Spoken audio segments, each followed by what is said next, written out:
Hola hermanas, les doy la bienvenida a cada una de ustedes a la clase de la Ciudad de Socorro de la Iglesia de Jesucristo de los Santos del Último Día.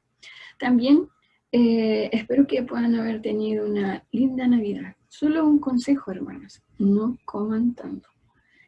Acuérdense que aún queda año nuevo. Y luego el 1 de enero a empezar a hacer ejercicio y bajar todo lo comido. ¿Ya? Yo comí en esta Navidad pescadito. Así que ahí estamos. Y harto ejercicio. Y bien, espero que puedan sentir el amor de nuestro Salvador en la clase de hoy día. Está súper buena. Me encantó. Pero antes de empezar la clase sentí hablarle el contexto histórico de un profeta que él pronuncia al comienzo de la clase para poder entender lo que él nos quiere enseñar. Y es el profeta Miqueas. Y Jesucristo mismo lo nombró en el libro de Mormón, ¿ya? Y vamos a ver quién es Miqueas para empezar nuestra clase. Adelante, Miquel. En su segundo día entre los nefitas, Jesús citó ampliamente a los profetas Miqueas e Isaías. Tanto así que casi la mitad de los versículos registrados en el discurso de Jesús en Tercer Nefi, capítulos 20 al 25, son citas. Jesús fue muy determinante en citar a estos profetas del antiguo mundo, escogiendo versículos que enseñaban específicamente los convenios de Dios con su pueblo.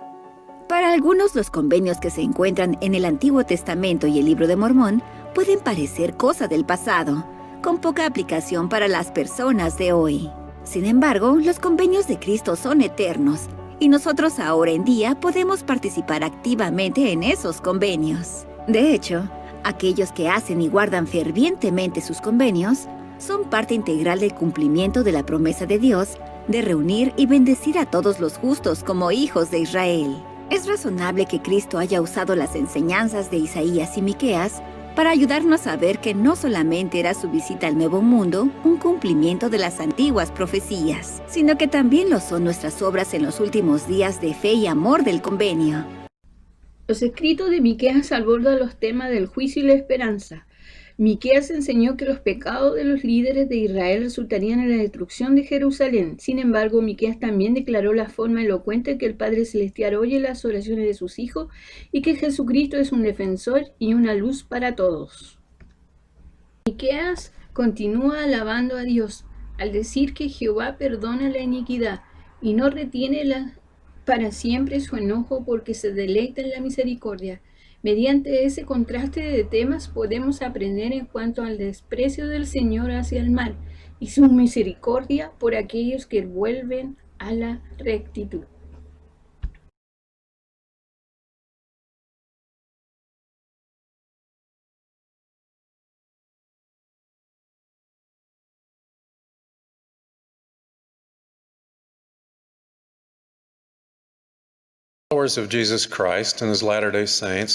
Como seguidores de Jesucristo y como santos de los últimos días nos esforzamos y se nos insta a esforzarnos a actuar mejor y ser mejores.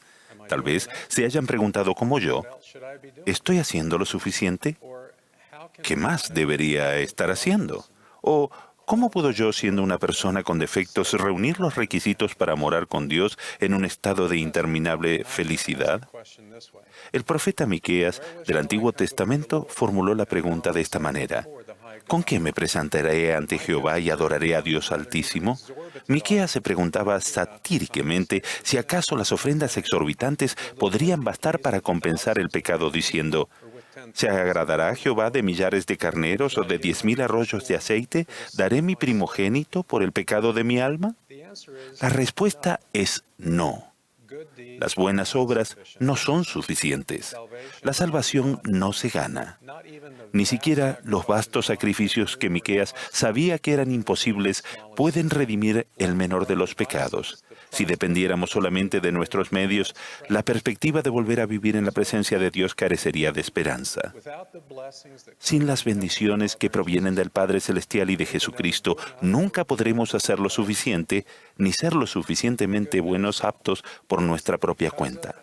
Sin embargo, la buena noticia es que a causa de Jesucristo y a través de Él, podemos llegar a ser lo suficientemente aptos. Todas las personas serán salvas de la muerte física por la gracia de Dios por medio de la muerte y la resurrección de Jesucristo. Si volvemos nuestros corazones a Dios, la salvación de la muerte espiritual está a disposición de todos mediante la expiación de Jesucristo y la obediencia a las leyes y ordenanzas del Evangelio. Podemos ser redimidos del pecado para comparecer limpios y puros ante Dios. Tal como explicó Miqueas, «Oh hombre, Dios te ha declarado lo que es bueno y lo que pide Jehová de ti, solamente hacer justicia, amar la misericordia y humillarte para andar con Dios». Bueno, ahí tiene un poquito la introducción a quién era el profeta Miqueas. Y les invito para que puedan leer este pequeño libro en el Antiguo Testamento, pero con un gran significado, todas las enseñanzas del profeta Miqueas. Miqueas enseñaba de la justicia y de la misericordia y del amor de Dios. Y el reino empieza a hablarnos que como seguidores de Jesucristo, empezamos a hacernos preguntas muchas veces. ¿Estoy haciendo lo suficiente en mi vida para ser más merecedores de todas las bendiciones que tiene Dios para nosotros? También, ¿qué debería estar haciendo? ¿Cómo puedo yo, siendo una persona con defectos, ser merecedora de morar algún día en la presencia de Dios? ¿Ya? Y entonces ahí él cita al profeta Miqueas, porque Miqueas habló de estas cosas, habló de la justicia, de la misericordia, ¿ya? Y de cómo también humillarnos ante Dios. Y rescaté algunas cosas que Miqueas decía. Por ser Miqueas dice, ¿con qué me presentaré ante Jehová? ¿Ya? Y adoraré al Dios Santísimo, porque en la antigüedad ellos adoraban al Señor o se presentaban ante Él en los altares ofrecían sacrificios de animales. Entonces ellos llevaban lo mejor. Y también enseñaba que la salvación no se gana. ¿Pero en qué sentido? Que la salvación no se gana por nosotros mismos, sino que tenemos que ganarla por medio de Jesucristo. Y hay varias escrituras que nos hablan de cómo se gana la salvación, y es por medio de Jesucristo, ¿ya? Y también él dice lo siguiente que me gustó mucho. Hombre, Dios te ha declarado lo que es bueno. Dios ha declarado a nosotras hermanas y al mundo entero lo que es bueno. Y lo que pide Jehová de ti solamente es hacer justicia, amar la misericordia y humillarte para andar con tu Dios. Esas son las cosas que debemos aprender en nuestra vida. Es que debe haber justicia, que hay misericordia y que debemos humillarnos ante el Señor. ¿Ya? Vamos a seguir con la clase. La instrucción de Miqueas sobre cómo volver el corazón a Dios y cómo reunir los requisitos para la salvación contienen tres elementos relacionados entre sí. Hacer justicia significa actuar de manera honorable con Dios y con otras personas. Actuamos honorablemente con Dios al humillarnos para andar con Él. Actuamos honorablemente con los demás al amar la misericordia. Hacer justicia es, por lo tanto, la aplicación práctica de los dos grandes mandamientos. Amarás al Señor tu Dios con todo tu corazón y con toda tu alma y con toda tu mente, y amarás a tu prójimo como a ti mismo.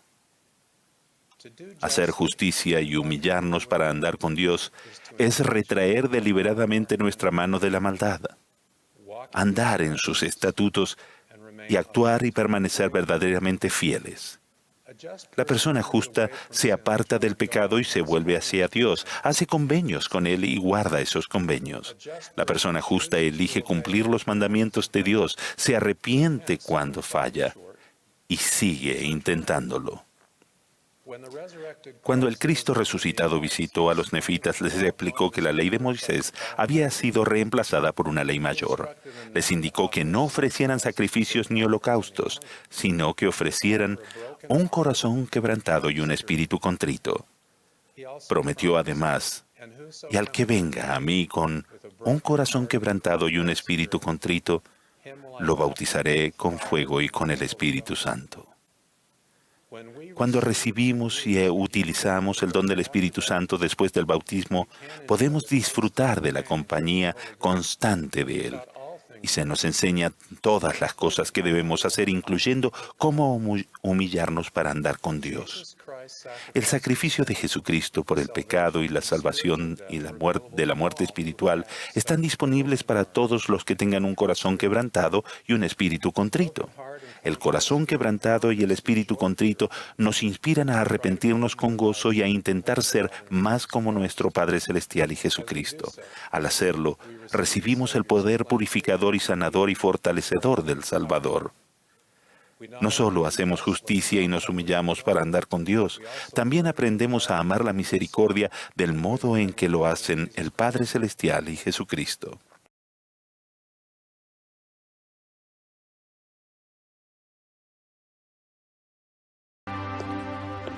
Entonces, ¿qué son la justicia y la misericordia? Comencemos con la justicia. Aunque esta es parte de la naturaleza de Dios, quizás podríamos imaginar que se trata de una persona. A veces se le representa como a una mujer con una venda sobre los ojos y que sostiene una balanza, la cual indica que la justicia mide o considera todo imparcialmente. La venda en los ojos sugiere que no ve a quien juzga. Todos somos iguales para ella. La justicia de Dios tiene dos aspectos. Primero, por cada acto de obediencia a las leyes de Dios hay una bendición. Segundo, por cada violación de las leyes de Dios hay un castigo. De acuerdo con las Escrituras, la bendición que resulta de la obediencia es el gozo. El castigo que proviene de la desobediencia es la miseria o el sufrimiento. Las bendiciones y los castigos no siempre son inmediatos, pero sí infalibles. Es muy sencillo. La obediencia conduce al gozo y la desobediencia al sufrimiento. No hay excepciones. Así que, ¿cómo podemos satisfacer la justicia de Dios? Una forma es no violar las leyes. Sin embargo, si violamos las leyes, la justicia puede aún satisfacerse si hacemos una retribución. Así que, hay dos maneras de satisfacer la justicia de Dios. Nunca violar la ley o hacer una retribución. Para ver cómo trabaja esto, analicemos las leyes del hombre. Esta señora va muy apurada a la tienda.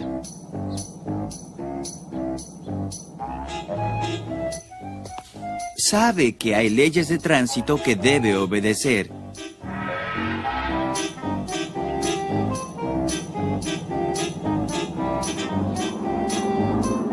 Mientras las obedezca, las autoridades no pueden molestarla. ¡Deténgase! Pero si viola una de esas leyes, deberá pagar una multa. Mira lo que ha hecho usted. La justicia debe satisfacerse. Nada. ¿Qué haremos ahora? Señora, ¿se siente bien? Salga del auto, por favor. Lo siento, pero debo darle una multa por no respetar la señal.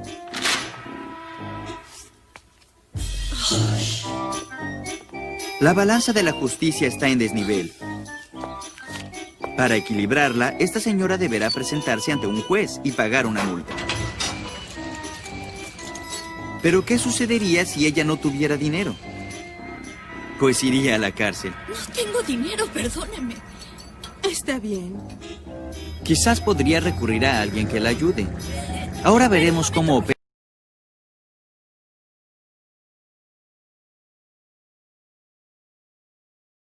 La importancia de no maltratar a los demás se recalca en la anécdota sobre Hillel el anciano, un erudito judío que vivió en el siglo I a.C. Uno de los alumnos de Hillel estaba exasperado por la complejidad de la Torá, los 5 libros de Moisés y con sus 613 mandamientos, más los escritos rabínicos relacionados con ellos. El alumno retó a Hillel a explicar la Torá, solo durante el lapso de tiempo en que pudiera permanecer parado en un pie.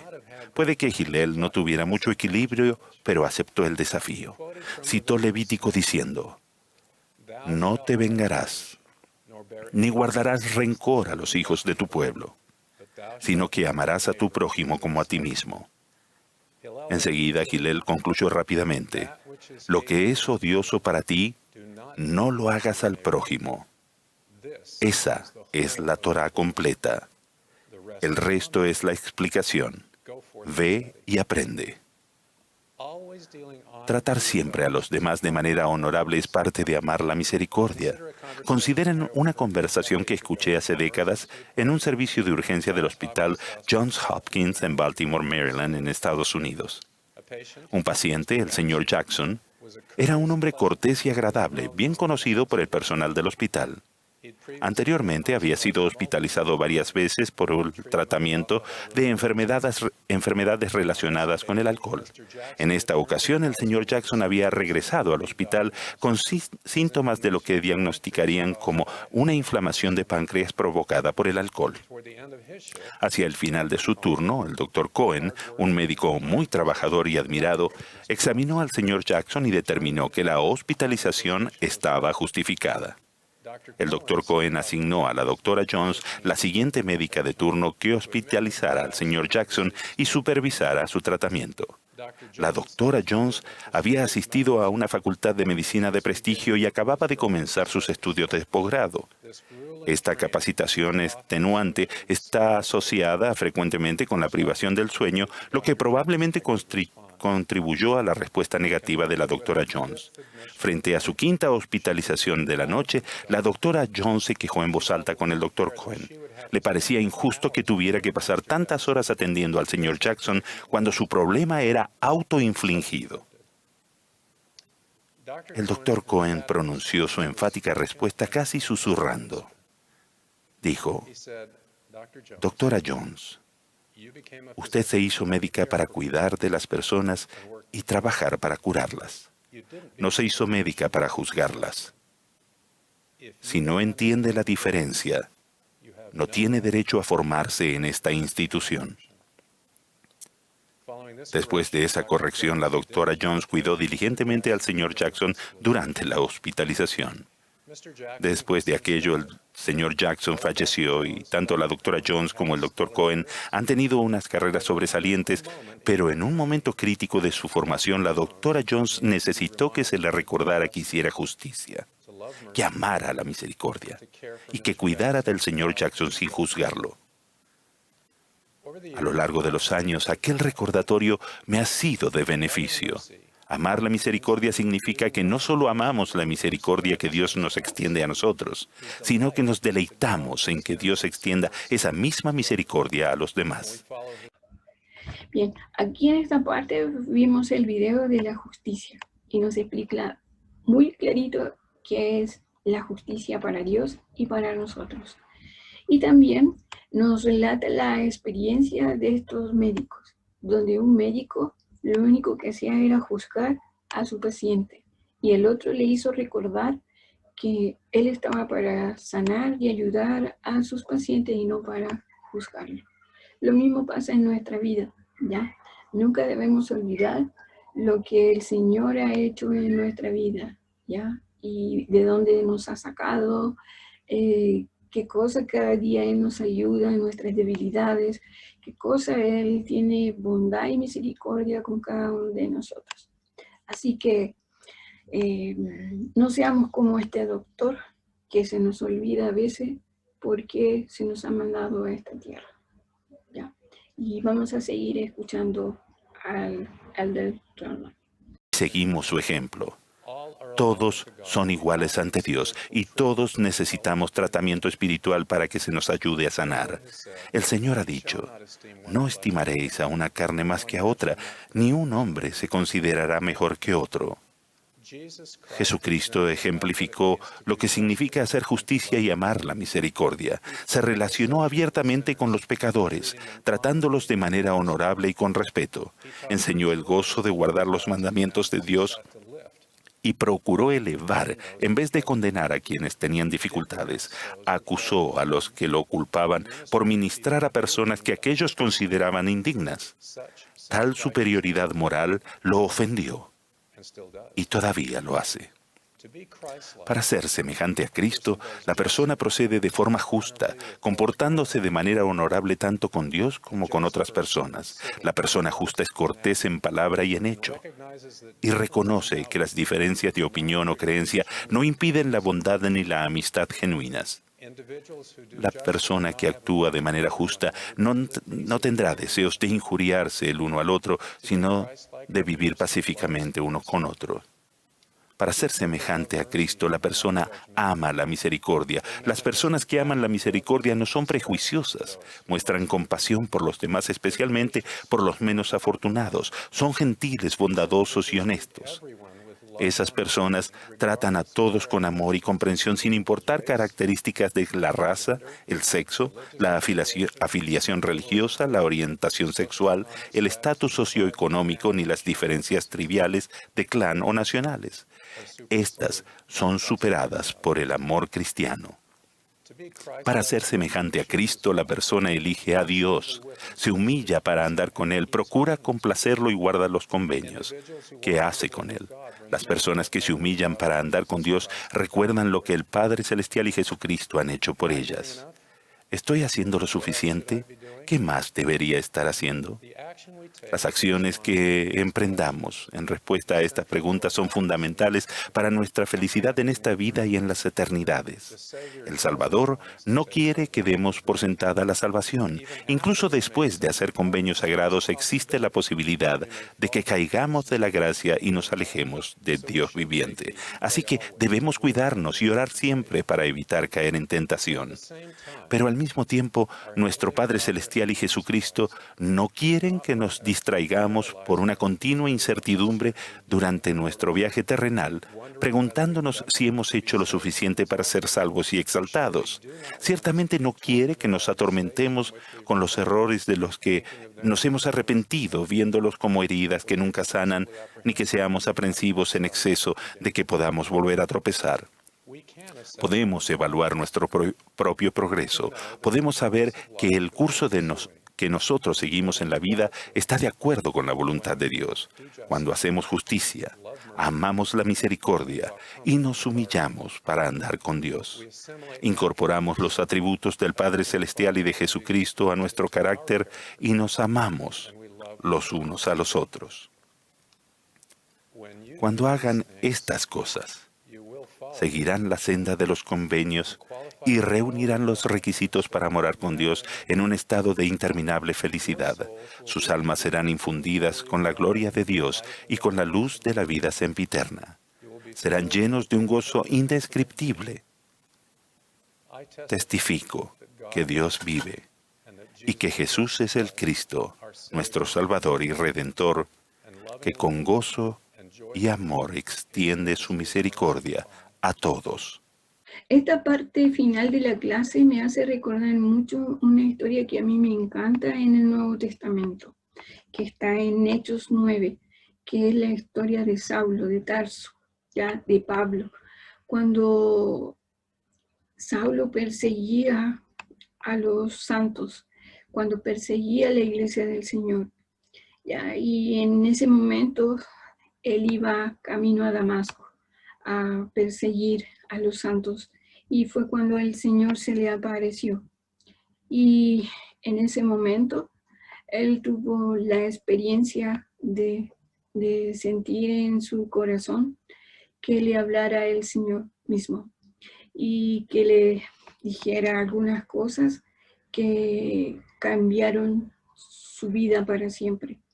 Y algo que sucedió en ese momento fue que Saulo perdió la vista por 3 días, ¿ya? Y en esos 3 días él fue atormentado y sintió todo lo que muchas veces podemos sentir en nuestra vida cuando estamos afligidos, cuando hemos cometido un error. Pero al tercer día, el Señor mandó a Ananías para que fuera a restablecerle la vista a Saulo. Pero mire lo que le dijo a Ananías al Señor. Entonces Ananías respondiendo, Señor, he oído de mucho acerca de este hombre y de cuántos males ha hecho a tus santos en Jerusalén. Y aún aquí tiene autoridad de los principales sacerdotes para prender a todos los que invoquen tu nombre. Y mire lo que le dijo el Señor.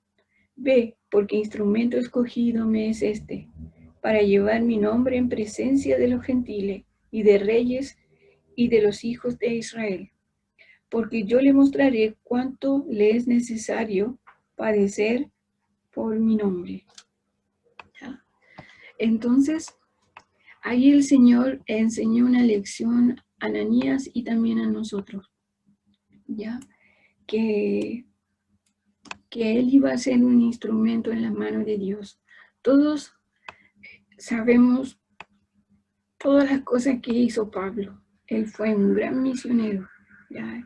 Él por casi 40 años predicó el Evangelio de Jesucristo, ¿ya? Pero también en esos 40 años él padeció tal como Cristo, ¿ya? Él padeció mucha persecución.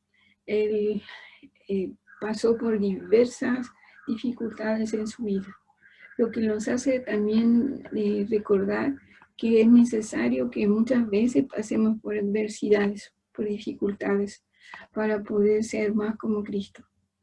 Y también nos enseña que todos debemos ser un instrumento en las manos de Dios, ¿ya? Y que debemos esa misericordia que Él ha tenido con nosotros, también poder ayudar a otros que puedan tenerla también en su vida.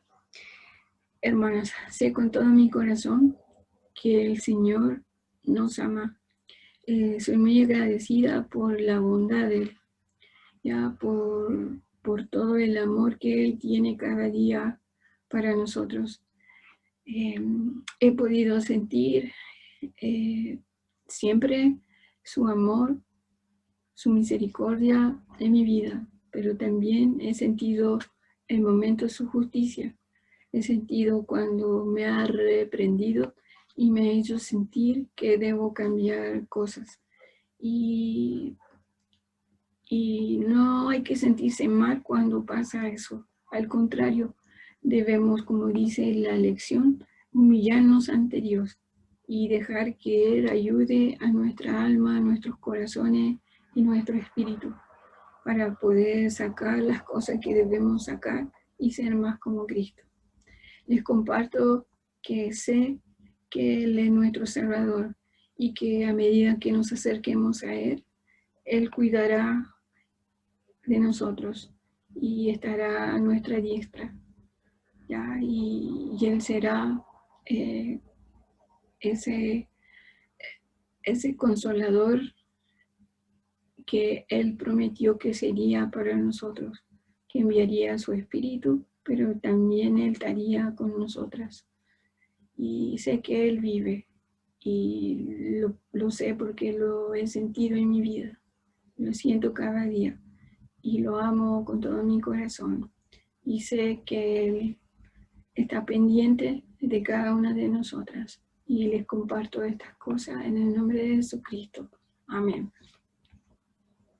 Muchos suelen violar las leyes del hombre sin ser descubiertos. Pero en cuanto a las leyes de Dios, siempre debemos compensar la desobediencia, pues así lo requiere la justicia. Para entender la misericordia, necesitamos apreciar la especial naturaleza del Salvador.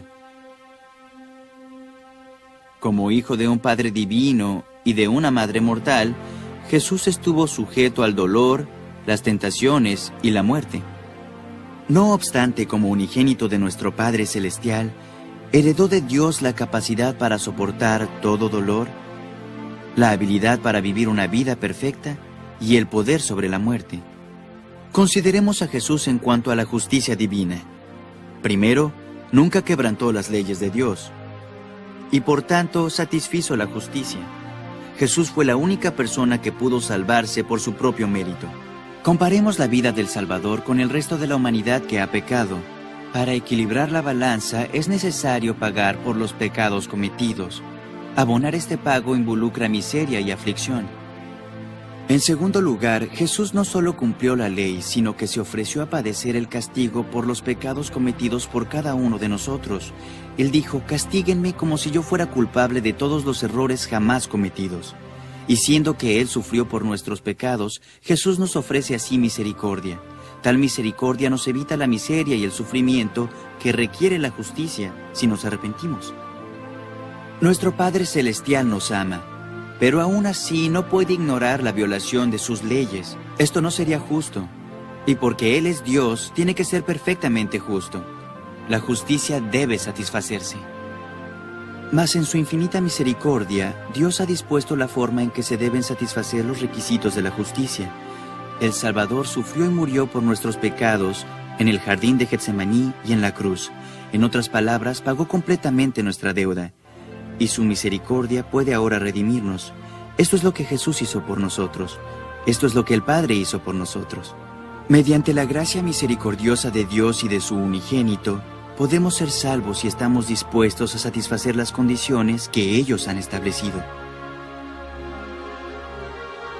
Porque he aquí, yo, Dios, he padecido estas cosas por todos, para que no padezcan si se arrepienten.